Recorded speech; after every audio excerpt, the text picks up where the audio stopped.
How to use Snapchat. If you find this video helpful, drop a like and subscribe. I already have accounts, but if you don't, what you want to do is go ahead and sign up. So I'm going to press sign up on the bottom left. Over here, you're going to have to add your first name and the last name. You don't have to add, it's optional. So I'm just going to do a random name right now. Press agree and continue. And then from here, all you got to go ahead and do is just go ahead and, do your birthday. So again, I'm just going to do a random one, but make sure you do an accurate one. So I'm just going to do a random one right now.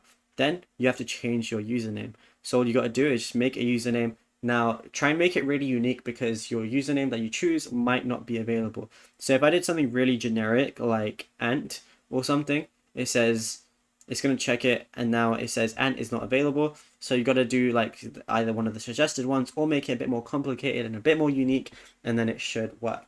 You're then going to have to choose your password, verify your email, and then you're going to be logged into your account. So right now I'm logged into a fresh account. This is how it's going to look, and there's a lot of things to go through. So there's tabs on the bottom like map, chat, stories, and spotlight. Map is if you want to see where your friend's location is, as long as they have it enabled. Chat is obviously where all your friends list is going to be, and then you can chat and everything. You can also select full access to find friends if you want, if you want to see your contacts on Snapchat, but I don't, so I'm not going to do that, but you can easily do that as well. And then stories is like, let's say you post a story on Snapchat, it's going to appear here. There's also a discovery page where you can basically see a lot of reels or a lot of pretty much anything.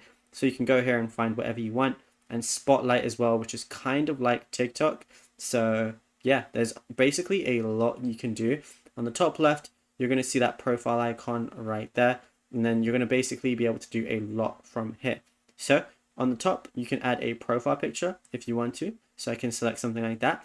I can go ahead and add friends. So if you know someone's Snapchat, you can go ahead and add them as well. And then what you could also do is make a public profile where you can basically make posts publicly if you want to go ahead and do that. Now on the camera page, this is where the fun is. If you go to memories, it basically shows anything that you've previously posted on the account. And another thing you can do is also swipe through these different filters, which, they give you a lot of functionality, which is pretty cool. But once you're done with that, you'll be good to go.